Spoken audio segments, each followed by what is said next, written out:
just wanted to show you another use with the quick slice. I have an eggplant that I peeled with my Pampered Chef serrated peeler. I'm going to put it on here, 11 blades, doing all the work for me. Just going to push down, and look at this, guys. How easy. You can grill this right up. This could even be used to do breading. You could do it the other way and get your circles. It is the perfect thickness, the perfect slice. But actually today, I'm going to make an eggplant caponata. So I want to go a little bit smaller. So I'm going to take some of the stacks, and I'm going to push down, and what do I get? I get little small sticks. You know what else you could do with this? Now you could fry this up or put it in your air fryer and be healthy, or bake it. You can dip it in some egg and some breadcrumbs or some panko crumbs and make eggplant fries.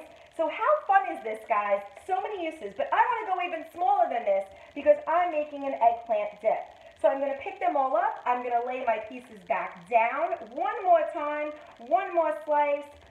Boom. What do I have here, guys? Nice bite-sized pieces for my eggplant caponata dip. The quick slice, Pampered Chef Quick Slice. It is the best, and you can do so many things with it, and prep work is easy.